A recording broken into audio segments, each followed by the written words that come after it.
Ready and action. One of the biggest things I really wanted to do is bring respect back to studio horror films. Don't you see? See what? I love a horror film that has a strong sense of dread. This sense of something bad is about to happen. There's craftsmanship and an art form in it, and I think it's time we bring that back.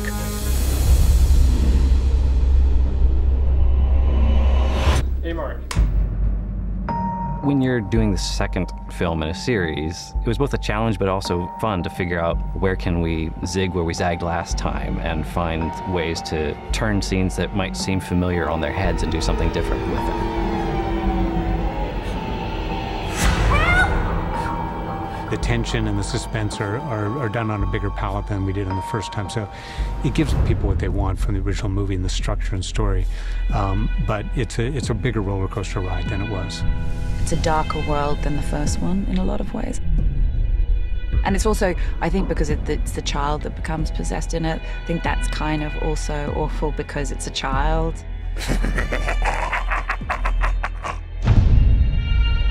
The Enfield case was a very natural successor to the original Conjuring film. It is certainly one of the best-known examples and the most documented examples of paranormal activity, of supernatural possession. Get back to bed, the lot of you!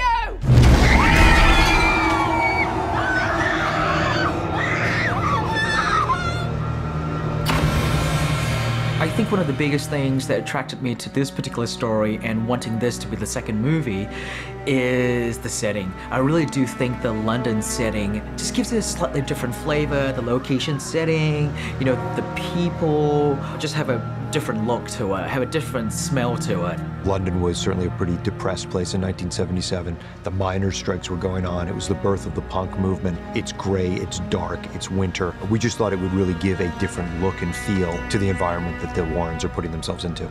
My cinematographer, Don Burgess, did such a great job in capturing that atmosphere that I really wanted to go for. We know we're coming in to do inspection. Right. So we could be here, she could step up into this. When you get Don, it's a different look. And he's really, really unbelievable and obviously in tune with each director. To be able to shift his focus and his look is pretty astounding. Well, this film for me is been an absolute joy because we have a very visual director, James Wan, who's recreating the story. And so the cinematography is a big part of telling this type of a story with the light and the shadow, what you see and what you don't see. When I light a set, I'm always keeping that in mind. I want it to be dramatic, I want it to be interesting, but I want it to feel real. I want the audience to be connected to it.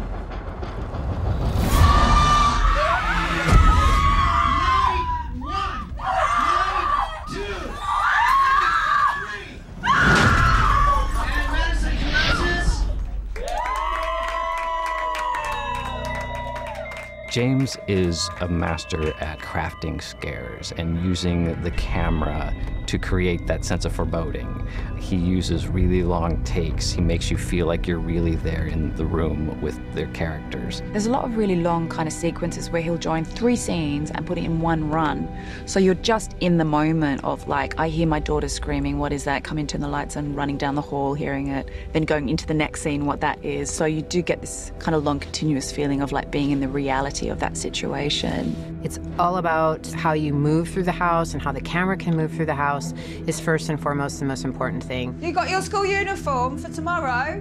Yes, Mum, I'm getting it. The design of the house, Julie Berghoff, our production designer, did a fantastic job of creating this house. First of all, recreating a world of 1970s and the world of these council houses, but also she just brought a whole texture and tone and color palette to that when it's lit in certain ways, really makes it scary. The hero chair.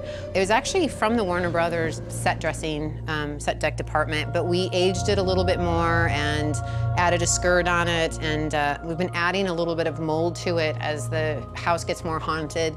The chair kind of gets more haunted, and you can see the mold that I've created on the back wall.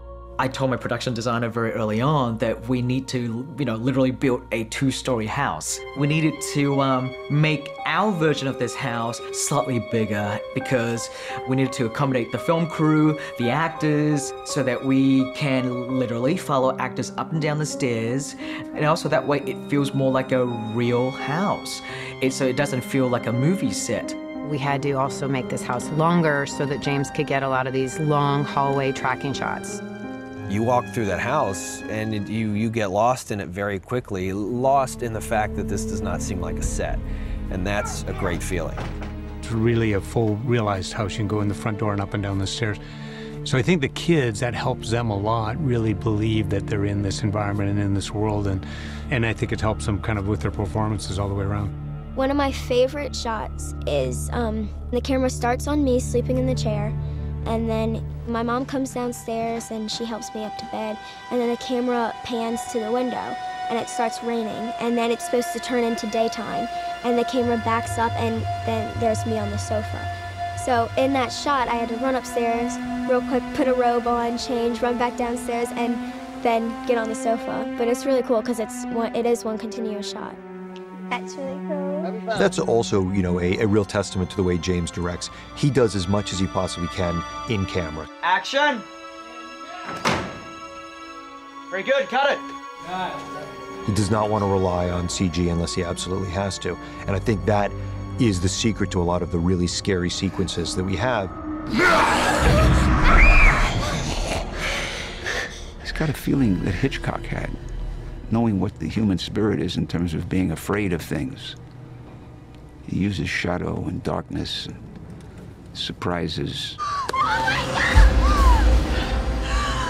Working with James on this level has been really, really fun because he's so good at what he does. It gives you an opportunity to really make a film that feels elevated above just genre, which is what we tried to do in The Conjuring.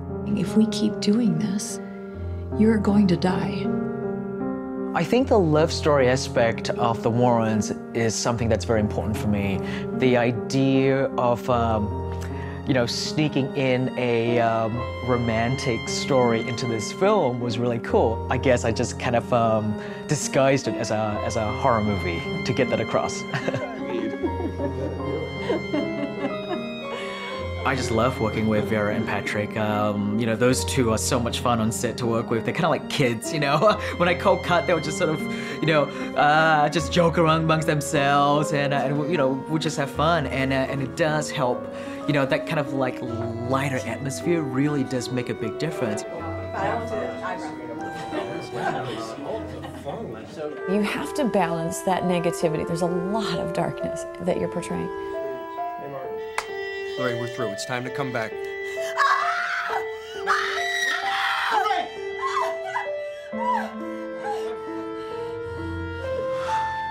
With the first Conjuring, and certainly with this one, we were very careful to build the characters into real characters, so that the more time you spent with them, the more you knew who they were, the scarier it would be when they went through the things that they went through. You see this?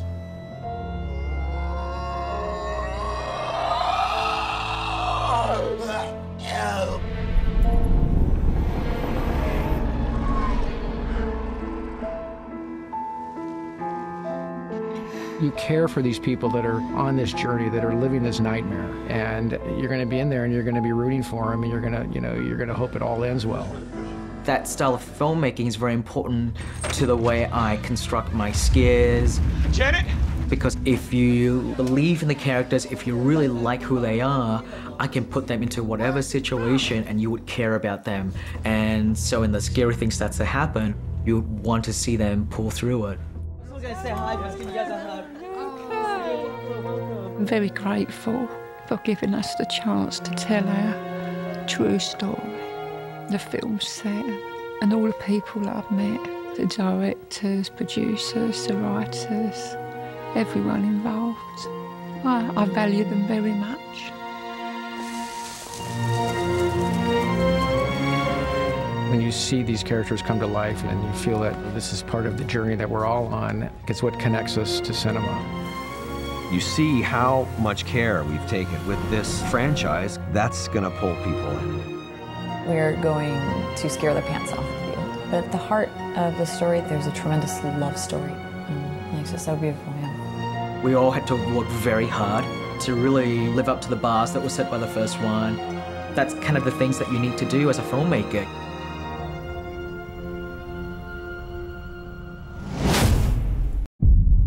And action! Right, big eyes, get up! The Crooked Man was a fairly minor element early on. He's one everyone remembers from their childhood as seeming slightly off.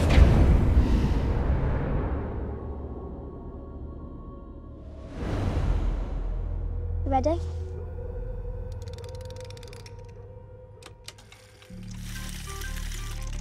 He was a crooked man, and he walked a crooked man. The Crooked Man was, part of a, the old children's nursery rhyme that Janet Hodgson was using as a way to teach her younger brother, who has a stutter, to speak more fluidly. And we all live together in a little crooked house. Good boy. So good. We start off with Billy listening to the rhyme of a zoetrope going around where he can watch the little Crooked Man move around.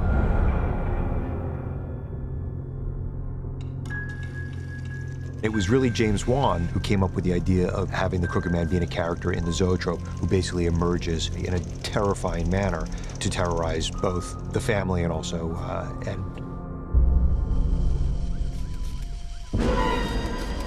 For me, with the Conjuring films, I really wanted to bring respect back to horror movie characters in a big way. James's imagination, it becomes this adult version of a kid's fairy tale nightmare, and that's that eloquence and the poetry that I see. You take a zoetrope, this fun thing to look through, and then you see, Crooked Man, and then he becomes real. Stepping out of that make-believe world into that real world is frickin' scary. The Crooked Man is probably the least grounded of the elements, of the scare elements of the film, but it was important that at least he remain grounded enough so that he didn't take you out of the movie, didn't make you feel like you were watching something different. And so that was an extraordinary mandate from James on down, that he feel like a real character. I'll say, okay, if I see you too far, I'll say, try to be yeah, I'll say right or left or set. Yeah. When you have Javier and his look, it is pretty astounding. Hi, this is Justin Raleigh. You're at Fractured Effects, a special makeup effects studio located here in Los Angeles, California. In process here, we have the Crooked Man being worked on right now. Crooked Man's suit, which this is all a custom-made fabric that we created so it looks like it's skin tight to his body. Pretty much all of James's movies, he likes to have some type of red. It's a period Victorian sort of outfit. James's inspiration was to come up with an idea that could be a child's storybook character. It's very whimsical to start with, but then you reveal that it's got this completely demonic face, nasty teeth, just a child's nightmare. He is 7 feet tall, skinnier than anyone is possible to be. Not a special effect. He is an actor who is so gifted at making this character come to life. He's really, really unbelievable. In that suit, so great with his movement and his long arms and fingers. It's a different look, and that's cool. That is very exciting. So many time in the chair. It's kind of freaking me out. He's so skinny and everything, and the suit is like skin tight, and even like James Wan couldn't fit his hands through it. And D-Mark. When I first read this, I was like, wow, this is an amazing character in his look and what he can do. For us, for visual effects, we worked very carefully and very closely with James to help heighten the scares and heighten the moments.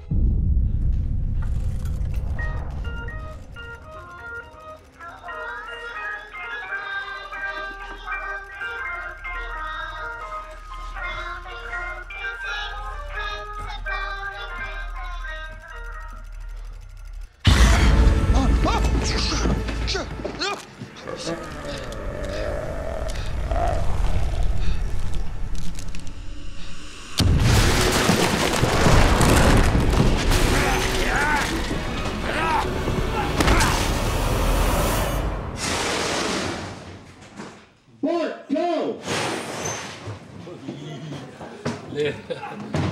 I could grab some. I stole a little. James is very, very adamant. The crooked man feel like he's there. He can hurt you or touch you. The cross away? Because I think it'll be good, because then I can cue the zoetrope without you sort of stepping Janet! One of the things that I really wanted to do for the climax of this movie was I wanted to not repeat myself with what I did on the first film. Hey, Mark. You can't just have me at the end of the movie with a Bible exorcising a demon. For these characters, those tricks don't work here. We're dealing with something very, very different. Janet! I wanted Vera and Patrick to come back into the house after leaving it and find Janet and try and rescue her.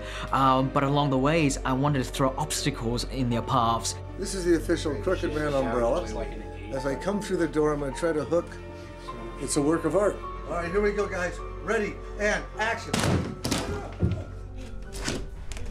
I don't think we've really ever seen the character like this before. Nice. I don't think anyone's ever going to forget him.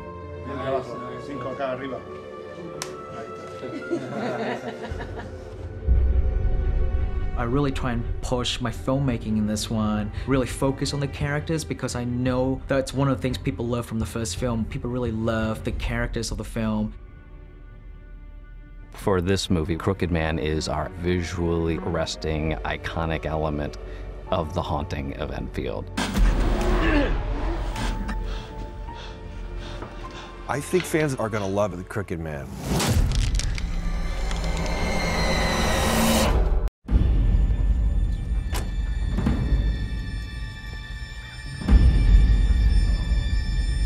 Lorraine Warren is such a good person to look up to because of all the experience that she went through. And she was doing this before it was even popular. She was doing it to help people.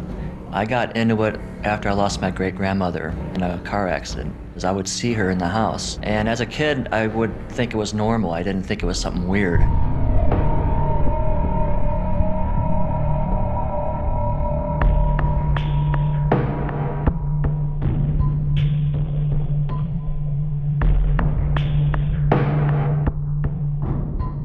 Ghost hunting is a good word for it, but I think it's better to say investigating, because you're not hunting down people. So you want to kind of show respect. We are on one of the oldest stages on the lot. Spirits on this stage like to play jokes on people. They like to follow people, push people, turn lights off and on. It's believed that they're probably workers that used to be on the old sets of the 1920s and 30s, but we don't know. We're here to find the truth, and hopefully we get something. Really what it all is energy. What kind of energy do you put out there? And are you able to receive that energy? My name's Johnny, this is Paul, this is Olivia. We'd like to contact anybody that's in this house. Can you tell us your name? Sometimes those spirits will connect with you because of what you went through in your life, what you might be going through right now. Does it bother you that they're filming something about a poltergeist here? You don't want to show any fear. A lot of bad stuff could feed off that fear. And you want to show that you're serious in helping these people or finding out what's going on. It's the Hodgsons, right? Yes. Okay, so this is the second floor of the house. There's two different kinds of spirits, it seems like. One is intelligent and one is residual. The spirits that could do poltergeist or hurt somebody are the intelligent spirits. Do you ever play tricks on the crew? Did it help that they had a priest here to bless this set? It's a really good precaution. But when you do something like that, and something possibly bad is on that stage, it might not react the way you want it to react. If a murder happened and you might hear someone screaming all the time because it was such a traumatic experience. Did it also open up something bad to come into this stage? But then when you get with the non-human kind of spirits, that's when things get really interesting. I heard reports of screaming on a speaker, sounds from below the stage, walking around on the rafters. We're on the catwalk of stage 4, one of the oldest stages on the lot. Most of the activity happens up here from what reports say. All right, guys, we're up here to talk to you. What happened to you? You see that graffiti right there? I'll kill you 5 times. It's like it's running away. But spirits like to play jokes on you, to kind of play with you, get your attention, or, you know, again, to terrorize you. All right, we're going to the basement of the infield house. WB Archives told us that there's an underwater tank in this stage. So we're gonna find out if we can find anything downstairs. There are things that are a lot older than us that have been here before us, I believe. And sometimes you run into that. If we look at a lot of the rocks, there's a lot of etchings from all over the years of crew members and people that were building this stage. The feeling here is much different, so we're gonna try. Yeah, it's heavier. We come here with respect to what you've done over the years. We just want to talk to you and know your story, or what are you doing down here? I felt a breeze. Did you feel? Yeah. There's no vents, right? No.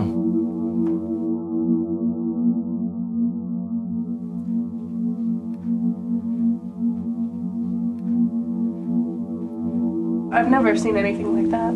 There's a lot of graffiti down here on the foundation. This one, I wonder why someone would do this.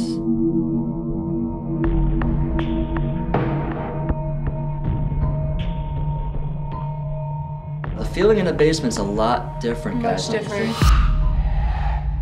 There's a lot of spirits who want to talk to you and get their message out. We got a lot of EVPs, electronic voice phenomenon, saying get out, go away.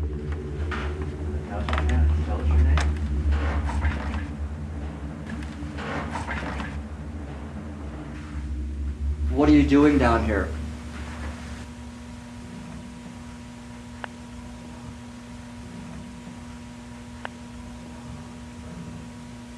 And action. Conjuring 2, what's so special about it is it's based off an actual story, a real case. These things really happened. With most spirits, not all of them are demonic, but when you encounter that 1% that is demonic and dangerous, that's when you gotta watch out.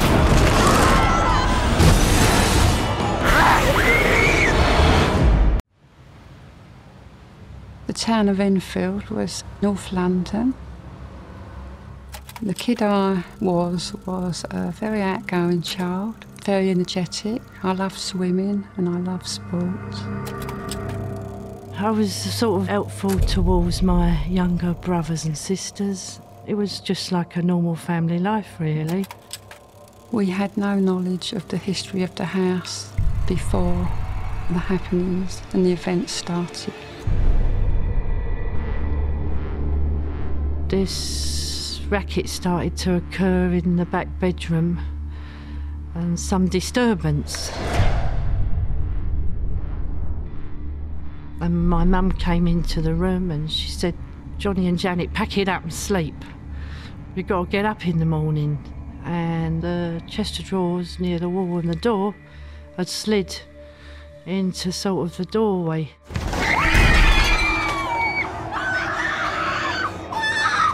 There was like incidents that happened to me, like the curtain which wrapped itself around my neck, which was quite life-threatening for me.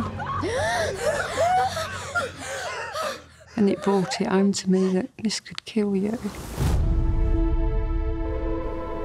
And we was all in a terrible state, very scared and tired of it.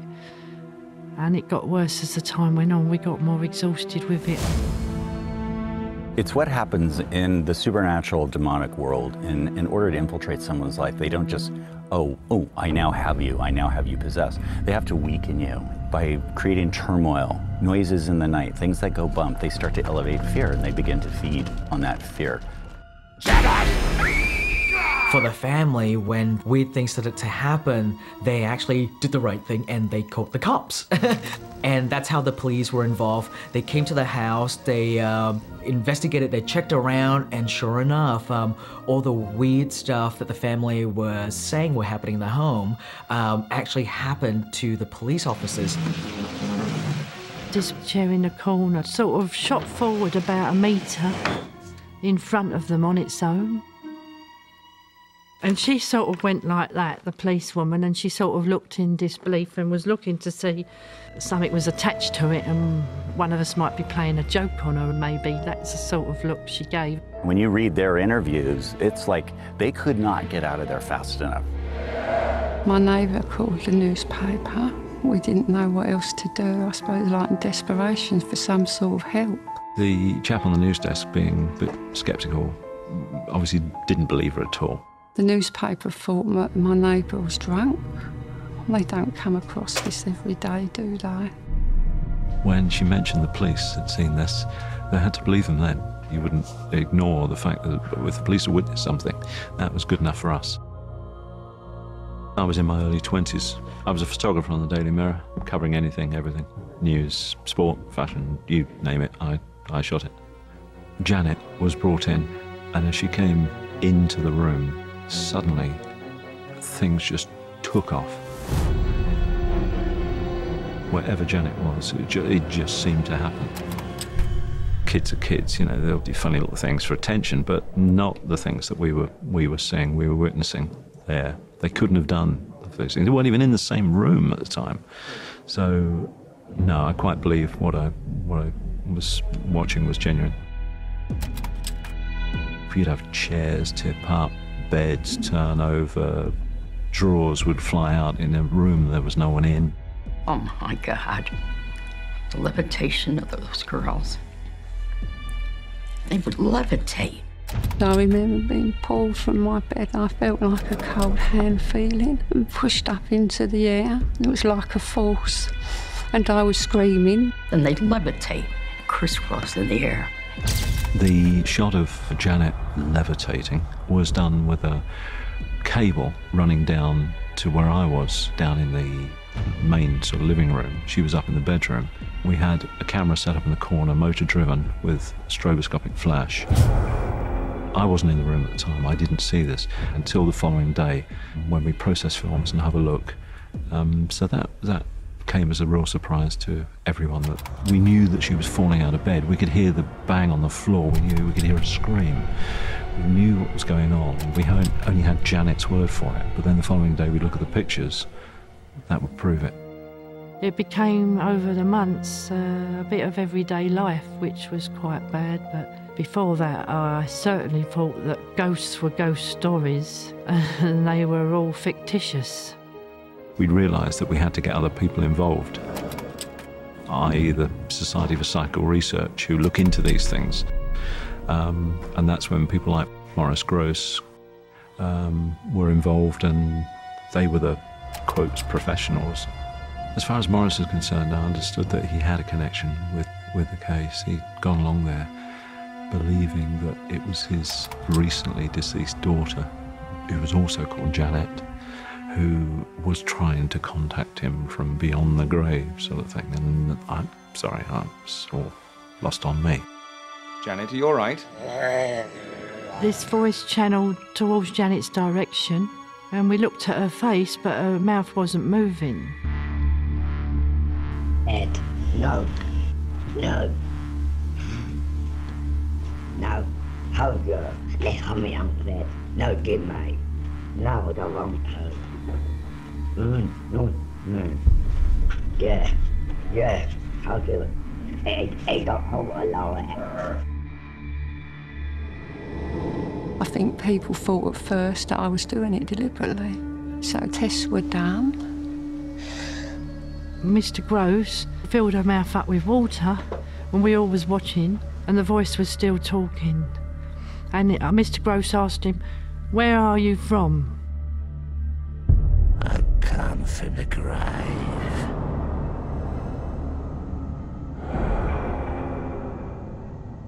We are in the actual graveyard where Bill Wilkins is actually buried. Mum, she's watching over us.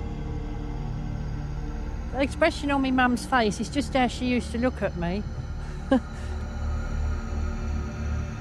I felt sorry for the kids because everyone had to be there to see it, from Cambridge professors to TV companies. There was even one, there was a ventriloquist, was invited along to the house to see if Janet was making sounds herself and, you know, this sort of stuff. There were so many witnesses and so many people had seen things.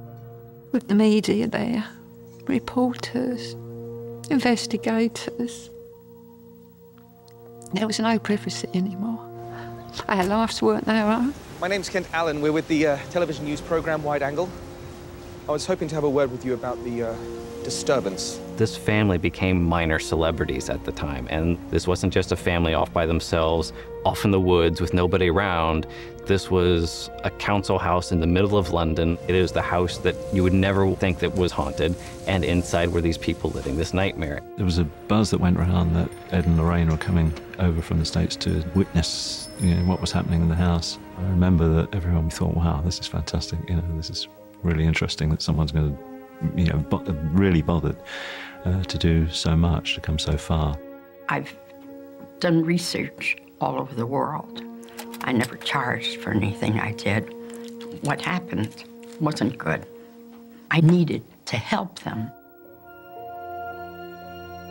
When Ed and Lorraine come to the house, to me it felt like some sort of comfort had arrived for the first time. Ed and Lorraine exemplify, especially in the 70s, your neighborhoods, how people weren't so afraid to help each other. You just did it because it was the right thing to do. Lorraine has cited this particular case as being one of the most terrifying of her career. What's your name? I never thought anything like that would happen to me. She said, there's definitely some spirit here. And she said, I feel it's not always good. And she said, I wouldn't say it was very evil, but she said, I'm very worried about it. Lorraine has always said to me, she goes, I know that this gig is ordained. It was meant to be, and like it or not, I gird up. And despite the fear and despite the weariness, there was never any doubt for her. You can see it's the house, there's no doubt about it. We had Margaret and Janet come back and visit us while we were shooting. This is my mother's bedroom. She always had a chair in the corner here, but it's very much like her room was. Oh wow! This is a recreation of the room. My sister slept on them. It really brings back memories. It was the first time they had seen Lorraine, who was on set the same day, in 38 years. This is Margaret and Janet. Oh my God! Oh, lovely to see you. We've seen you in the films as well. In the other films, I watched you. You were kids. I know. We never forgot that. Thank you. It was an extremely emotional reunion for all of them because they remember Lorraine and Ed so fondly and how they had truly tried to help the Hodgson family, not just with the supernatural elements, but just help them as a family. Out of their repertoire of cases that they've investigated of their lifetime, this is one of their most interesting ones. Because of the nature of it, the Hodgson family have their fair shares of fans and skeptics. Our principal characters here are all children, and children can be very ingenious pranksters. Nita Gregory, I've always despised her and resented her because she said it was a complete fake. My girl didn't make this up. No. But I've seen things. She was caught red-handed faking an event. Obviously, this family, if it was a hoax or not, was in great distress, okay? I think that we can agree on. And whatever the reason, I can totally respect that and be like, I'm so sorry that for whatever reason you felt this way and this kind of stuff was happening. No one could fake something like that. They'd have to be a very good 11-year-old actor. This is my house. No, it's not. And there is that question of, did something really happen or not? There are a lot of believers that really believe something did happen, and there's some people that feel that the girls were putting something on. But there is enough evidence that's irrefutable that makes us feel like something was really strongly going on there. Don't you see? See what? I don't think I'll ever be able to put a closure on it because the memories will always be there. It will never go. It's had such a big impact on my childhood. At the end of the day, it did just taper off. It burns itself out. It gets to the point where things weren't happening. So just ended up as a complete mystery as it started. I'm very grateful for giving us the chance to tell our true story.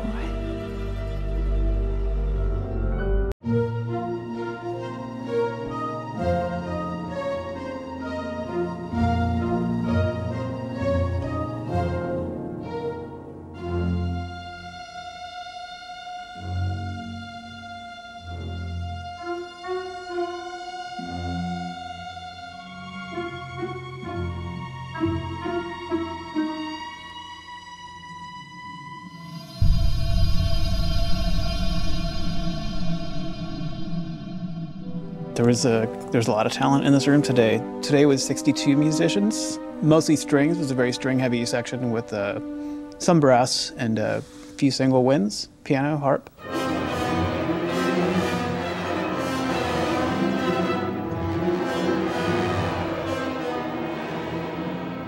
The talent's crazy. I mean, these are all A-list union players.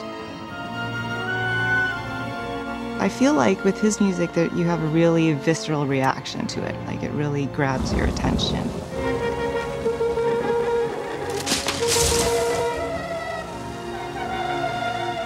The process of creating the Conjuring music comes down to keying directly into whatever the energy is in the peaks and valleys in the scenes.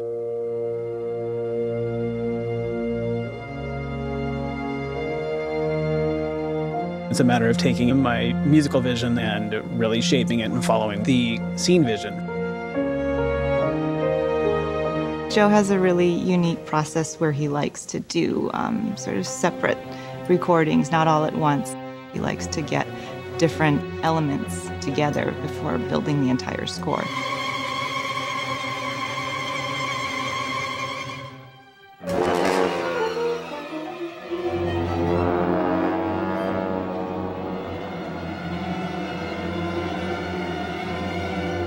I tend to divide up the material into the wild music and the sync material. The sync is locked to picture, locked to changes. Things change when things change. Everyone's afraid of me. I've got no friends. No place I can go to. With the wild material, it's all, I know how it's going to fit into the scene, but it's not necessarily all laid out start to finish.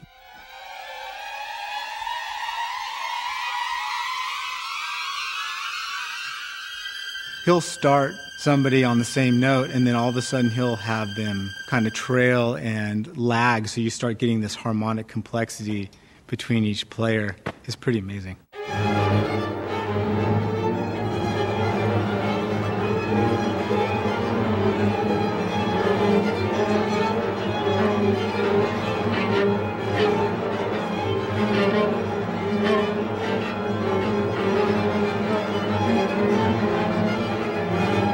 It's always great working with James. We have such a shorthand together at this point.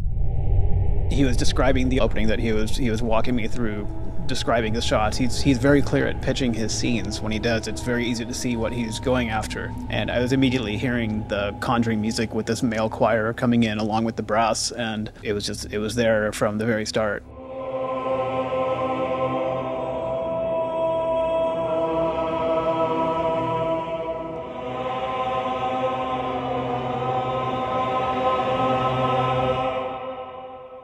Well, we're here at Abbey Road, the legendary studio here in London. Today's been a lot of vocals.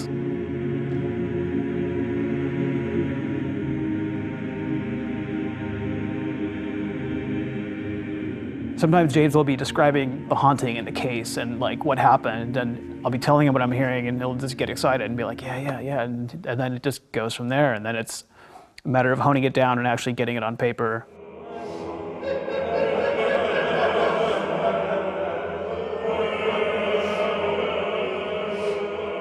Nobody's hearing any demos of this stuff. None of it is mocked up. It's all just written by hand on paper and then put in front of people, and nobody hears it until it's recorded all in the room. So it's a lot of trust. It really is, and I very much appreciate that.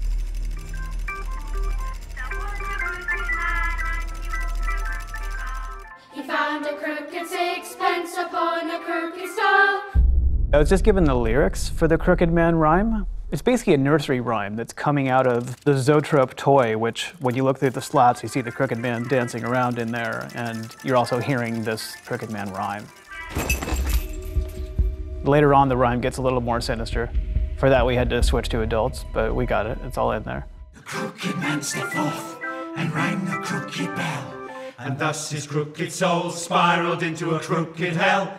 He bent a crooked arm and made a crooked gaff, murdered his crooked family and laughed a crooked laugh. The music on the page will only get you so far, but at a certain point you really just need to shape what it's actually sounding like in the room, and that's where a lot of the character comes in and the style, just what it's really supposed to be communicating other than the actual tune.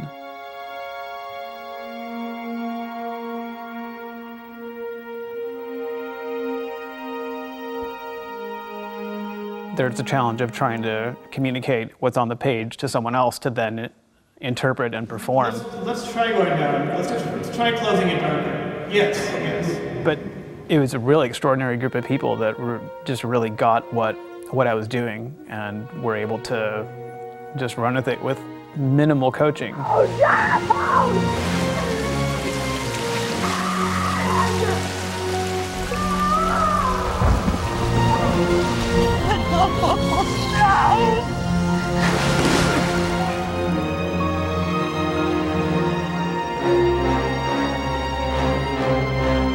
Working with this music for a while now, and I've been hearing it in my head for a while now, so to actually hear it coming to life in a room with these top-notch musicians and singers, it's extraordinary. It's really great.